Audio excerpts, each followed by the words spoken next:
Hey everybody, welcome back to RPG Imaginings. Today we are going to begin the process of building a cult for Call of Cthulhu. This just arrived in the mail yesterday. This is one of three actually brand new releases for Call of Cthulhu. So just over the last week we've had Cults of Cthulhu released. We have had A Time to Harvest, 1930s campaign for Call of Cthulhu in New England. And just yesterday, the 40th anniversary version of the starter set also released. And so there have been a lot of really cool releases. This is a sponsored video. Chaosium sent me this book for the purposes of doing whatever I wanted to showcase the product. And so I thought it would be cool if we utilize the book from a practical standpoint of one of many options that you have for it. And so if we turn to the table of contents, okay, beautiful artwork, gosh. The book focuses exclusively on Cthulhu cults, but that doesn't mean that you can't use the book to develop a cult using any mythos deity you would want to use. And so I'm going to show you how you would do that today in this video. This is going to be part one of a two-part series on building a cult. And so we have a chapter here on the history of the Cthulhu cult, giving lots of examples, examples that are detailed in chapter 2 of different styles of cults that you can use to take inspiration from or just straight up use them in your campaign. We're going to focus on creating a Cthulhu cult, and a couple of days ago I had posted a poll on RPG Imaginings asking people what they thought would be the best thing to use to get a cult leader involved in the mythos, and the winner of that poll was to use a mythos tome. I think that the option said mythos artifact, but I put down in the comments I had meant that to say mythos tome. And so we're going to see how the finding or leading to of a tome can lead to someone getting completely involved in creating a cult dedicated towards a particular deity or old one. Chapter 4 is about cultists, monsters, and artifacts. And then there are 3 scenarios that actually vary all the way from Gaslight to classic 1920s to modern. And so there's a nice array of scenarios that are in the book as well. I'm going to go ahead, though, and turn us to chapter 3, because chapter 3 is what I'm going to be going off of to build a book. Now, marked it with the ribbon there. And this chapter, creating a Cthulhu cult, what I like best about this chapter is that it really gives a wide breadth of options that a keeper would need to build really varying cult leaders and cult structures and the sort of cult that will work best for your campaign. And it doesn't matter whether you're a novice keeper or an experienced keeper, there are great resources to use in this chapter. So a lot of thought went into developing a chapter of this book that would have a lot of utility for keepers. And so we're going to use that here in building our cult in part 2. But here in part 1, we're going to build our cult leader. We're going to start with the central NPC personality of the cult. And I think that that's right, because in general, as a game master, I don't write plots at all. My players write the plot. The plot is whatever we come up with in game sessions. Now, you can't have a plot if there isn't anything for the characters to explore.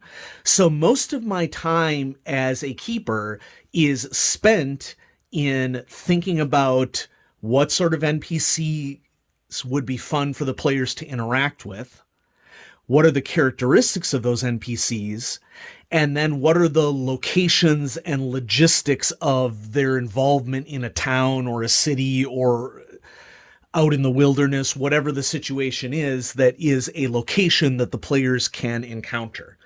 And so I think that what we're going to do here is really good modeling based upon what I've experienced in over 20 years of being a game master as to where you maximize your time in preparing for games and not wasting your time. Now, I understand that many game masters in the audience might have particular plots that they enjoy and would like to be told in a story, and that's fine. You have a vote too. But there are a bunch of other people at the table as well, and I think that it's pretty solid conventional wisdom to say that if you make your game just about the plot that you are interested in as the game master, it's going to reduce the likelihood that your players enjoy it. When you craft plots together with a player based upon their cues, and hey, nobody said that that was easy, but when you do it together with players, you're much more likely to produce a plot that everybody sees value in some particular way. Now, before we actually get started with this process, and I did a little bit of pre-work here so that the video, doesn't run needlessly long, there are actually 2 ribbons in this book. This is a 330 some page book, really chunky book, and Chaosium went ahead and put 2 ribbons in it this time. So that's something that's new for products from Chaosium as well. So at the back of the book, you can see that there are some worksheets that they've developed for doing this. We have a cult leader worksheet, and notice how this cult leader worksheet only has the stuff that would be useful for a game. Could you stat out a cult leader to be just like a investigator and have all of the trappings and following all the rules of creating an investigator? Absolutely. But usually, and this is definitely what I found as a keeper, you're going to want in front of you just what you need in order to be successful. The more text you have on a page and the less compartmentalized it is, the harder it's going to be for you to read while you're actually running a game.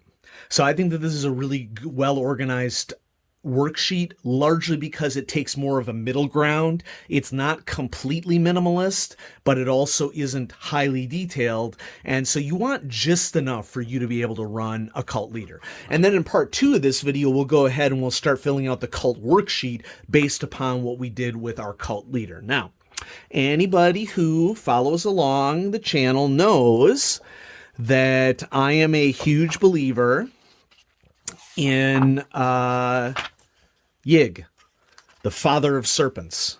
And so we are going to use the father of serpents as our deity as to how our cult leader got involved. And as we turn the page in the chapter, there's a lot of really great information here about asking you questions about like what kind of style you want for the cult that you're developing. The chapter throughout uses 3 varying examples of how someone is developing a particular cult, and one example is of a novice keeper, and one example is of a keeper who wants more of a random process, and then another example is a keeper who has specific ideas in mind and is picking and choosing. And these examples continue all throughout the chapter.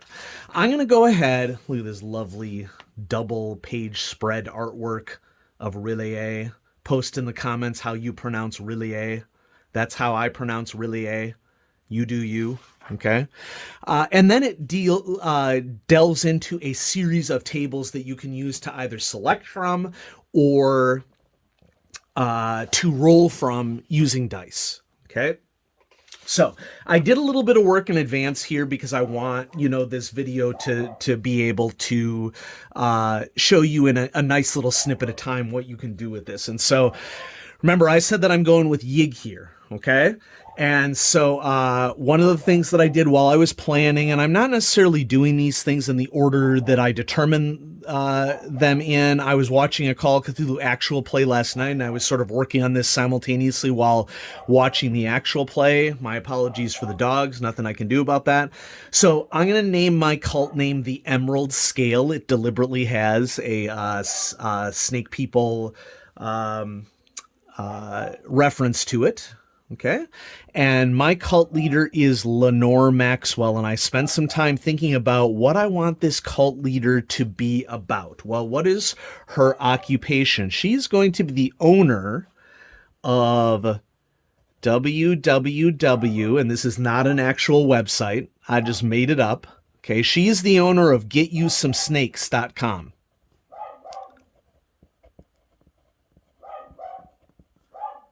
Okay. And is it ridiculous? Yes, but I also wanted to select a website that I know does not exist. And so in that regard, I chose that. I'm going to go ahead and shut the door here. Okay. Maybe that'll make DeBarkin a little bit less barky. And so that means that she is a wealthy business person.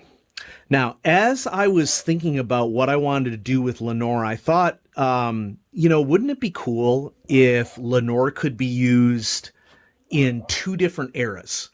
Like, what if she could be used in both classic Cthulhu and in modern Cthulhu? And so what I'm going to do here is I'm going to write her for modern Cthulhu with the knowledge that I could easily adapt her for classic Cthulhu by just rolling back her stats or altering her stats in some way, shape, or form. Okay? So I made her age that she is 148 years old, and when we get into her spells a little later on, you'll see why that can make sense. And I'm going to say that she really didn't spend a lot of time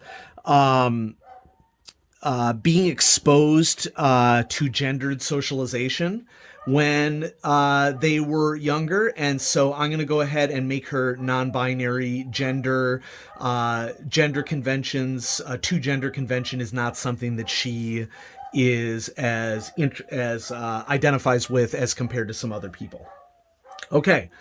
So let's turn the page in the book and to see where we are. Okay, so there's information on attributes here. Attributes are next. And what I really like about this section is that it gives you attribute arrays. I mean, don't get me wrong, you could roll the characteristics if you wanted to. But there are also attribute arrays that are given here that indicate whether a cult leader would be average, above average, strong, or older. And I kind of picked letter C here for attributes, stronger, but there is some variation that I did with the level C stats here to have it better match the concept of the character. And so I went ahead and assigned attributes based upon that, and the attributes that I assigned were 60 to strength and 80 to con. We're going to say that they have a very robust connection to survivability and resisting disease because they've been granted gifts from Yig, which in many cases are biological gifts. POW, I'm going with 120. You normally would not set an investigator at that level, of course, but this is not an investigator. This is a cult leader. I'm setting up Lenore to be a major NPC in this particular realm. And she's going to have an education of 90 because she's had a lot of time to study, and they are super smart. Okay? When you work out all the stats from this, you get a damage bonus of 0, a build of 0, and a move of 8. You can check my work there using the Call of Cthulhu rules. So sanity, we're going to go ahead, and there's a really solid discussion of this in the chapter as to what you want to do with sanity with your cult leader, what you want to do with sanity with the members of the cult, how much access the members of the cult have to secrets of the cult, so to speak. And so that's something that I'll actually ask all of you to think about before the next video and maybe post in the comments down below. Magic points, she's getting a 60, and she has a 60 because amongst her special powers, we're just going to write down here that she has enhanced POW and magic points, and that these are gifts of Yig, the father of serpents. Okay? Hit points work out to 14, and we're going to roll their luck right now. And so I just got to find some D6s here, which I always have some dices laying around. There we go. Okay, so we're going to roll 3d6. Hooah! She is not lucky, and I'm okay with that. So we got a 5, and we multiply that times 5, and we get a luck of 25. Okay? And so who knows, maybe she's spent a lot of luck in her time as a cult leader. The next section of the book is a great table. It is a 100 entry table that includes two different distinct features of an NPC. Description and features is one column, and then personality and traits is another column. And I'll be honest with you, I just looked through some of the words and descriptions here and picked out things that I thought made sense for her. So since she is the owner of a website, I am sort of imagining that they are constantly at work with the front of the website, which is raising snakes for the recreational market. And who knows, maybe there are snakes for research purposes that are also bred at Lenore's website and their warehouse. And so I imagine that from a description standpoint that they are wearing a gray utility jumpsuit,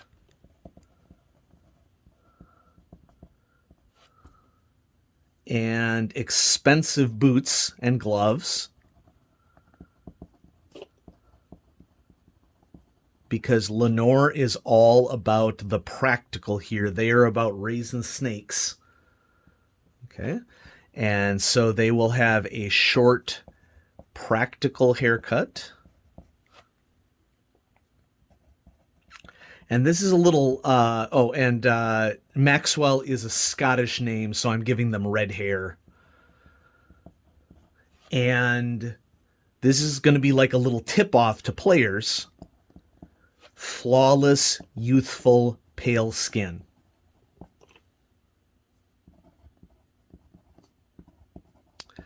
What I was thinking here is that Lenore encountered Yig when she was 22, back in 1896. Okay, so we're going to say for background, received a dream showing the location of, let's see, what do we want to give them?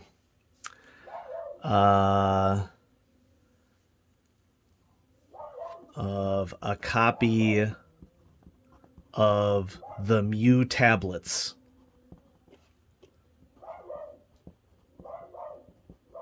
In 1896 at age 22. So, arguably even, Lenore has been around during Gaslight times too. That was before they encountered the mythos. So, hey, you could arguably use this character for 3 different eras. They have to be good at their business, though. Okay, so we're going to say that they're affable, that they're high energy in the shop. We will put together skills that match. Okay? But the change is they are intensely focused in private.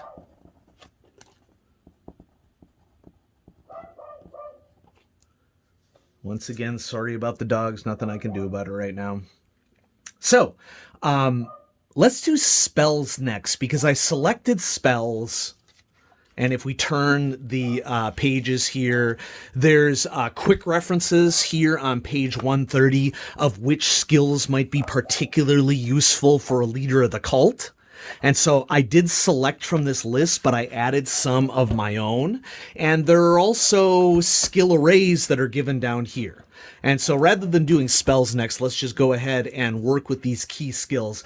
I'm going to be giving Lenore a ton of skill points because the idea behind this is that they have been around for 148 years and have been gradually drawing upon information that they can utilize to make their skills far more useful. So I'll try to give a little gap here to put a skill in. I'm not going to be counting up points here. They've had a lot of time to study humanity, and so I'm writing down many of the social skills. They have to be good at art, craft, acting, because they need to put on a show to avoid being seen as the leader of a cult. Cthulhu mythos, of course. We're going to give them mechanical repair and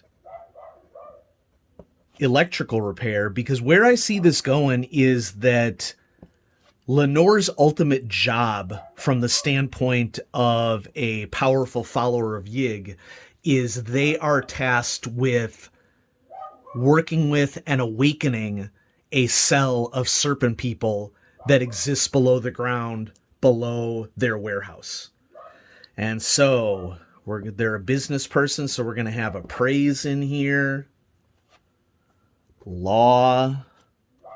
Credit rating.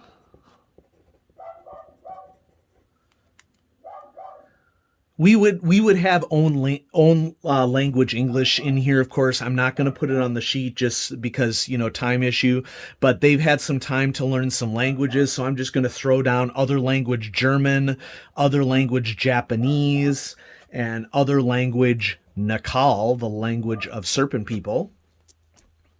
And then we also need to get in here, and I'm running out of space here because this would be a very developed NPC. We're going to have biology, engineering, and what's the third one? Right, genetics I also want to throw in here. And so there we go. All right, now that's a lot of skills, and we're going to use a lot of skill points for this. The book gives a wide array of different skills that you can attach to different things. I'm just going to go through here and assign values to skills quickly so that the video doesn't run too long. We're going to give them standard in brawl and dodge based upon their attributes. I don't see Lenore as being a martial character. I don't see them as being great with weapons. I've definitely set them up to be more of a spellcaster. And so I'm not even going to worry about even giving them any weapons or weapon skills because they really haven't spent all that amount of time learning weapons. They've been focused on the mythos. Okay. And so speaking of this, let's give them a healthy Cthulhu mythos skill. Okay. Charm is a little bit more difficult for them, but they've gotten quite adept at intimidating and persuading people. And they've become a pretty decent actor in doing this. Excellent at appraising equipment. They may hire out a little bit for electrical repair and mechanical repair, but they have some strengths of their own. They've built quite the business for themselves. I'm going to give them a credit rating of 60, and in building a business, you got to know something about the law. So I'm going to go 40 there. They are conversant in German and Japanese. Nakal has been a little bit more of a challenge because it is an odd language, a mythos language. And as part of all the work over time that they've spent studying, we have excellent knowledge of biology, fairly good knowledge of engineering, and good knowledge of genetics. And so that's just a quick and dirty way to do skills for this particular cult leader. The next section is adding the supernatural to your leader. And there's a table here for sources of power. Okay. I've sort of done a combination of mythos entity with granted power and a mythos tome. So sort of a more fleshed out combination of all these things. And the specific spells that I've given Lenore are spells that make a lot of sense given who they are and how they have come in contact with the mythos. So consume likeness probably isn't going to surprise anybody. Contact Yig. Dominate. I drew these spells, by the way, from the Grand Grimoire of Cthulhu Mythos Magic. And so if you don't recognize some of these spells, it may be because I've used spells that are not in the core rulebook. Find Serpent Folk would probably be one of the original spells that they learned. As I was looking through the spells, I sort of saw Lenore more as someone who was going to be a psychic threat to players. So I gave them Implant Fear and Mental Suggestion. Okay. This is one of the most critical spells for Lenore Maxwell, Sacred Molting of the Serpent. Just to summarize it real quick, Lenore can enact a spell that will allow them to shed their skin and essentially reverse the aging process. Hence, they are 148 years old, and hence they have this flawless, youthful, pale skin that may be a tip-off to investigators in a future session. They have the ability to send sacred snakes to poison enemies. Can poison them with just a glance, venomous glance. And then, this is just, personally, this happens to just be one of my favorite spells. I think Rack should be on any cult leader's sheet, if it makes sense.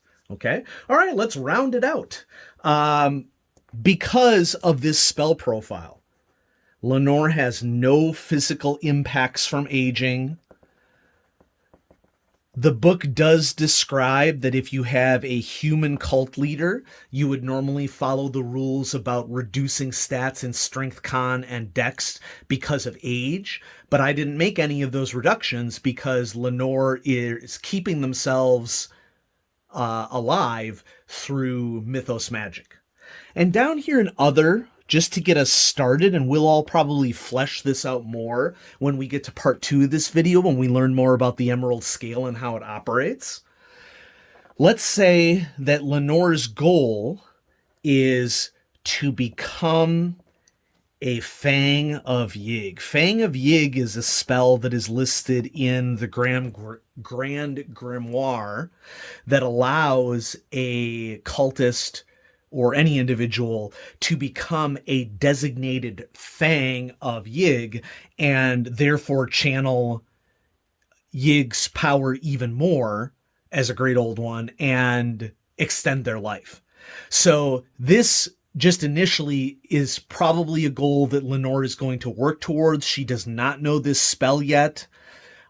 Who knows what the machinations are of the Father of Serpents under these circumstances? Maybe Yig is deliberately withholding power from Lenore. Maybe Yig is waiting until Lenore opens a serpent conclave, reawakens some serpent people, and maybe those serpent people grant them boons as a result of it, or maybe the serpent people just slaughter her as soon as they wake up. Who knows? Regardless, I think that this is an interesting villain, cult leader for Call of Cthulhu. And in part 2 of the video, we'll talk about what cult goals are. Here's our table for wants and needs of the cult. And we've sort of already started that process here, but I'm just going to flip ahead a little bit here to cult structure, because down in the comments, if you have ideas as to how involved Lenore's inner circle is, what the requirements are for fully initiated members, like how do you get initiated into this cult? How much knowledge do the recruits and non-initiated members have? And then who would be the associates and contractors who have no knowledge of the understanding of the cult at all? Like under these circumstances with GetYouSomeSnakes.com, what would you expect that the cult members would or would not know? How close to the chest would Lenore keep an understanding of the operations of the cult and what their ultimate goals are? And so Cult of Cthulhu is a super fun supplement. I'm so glad that I got an opportunity to showcase this in this first video. And then I'll do another video as well to help us to further flesh out this cult. And so thanks again to Chaosium for sending me Cults of Cthulhu. And I hope you enjoyed this little look into how you might start the process of building your own cult for Call of Cthulhu. And post down in the comments about what you think about the organization of the Emerald Scale, this cult that is run by Lenore Maxwell, and help us all to flesh out what this cult might all be about. And so there you go. Thanks everybody for watching. Have a great day.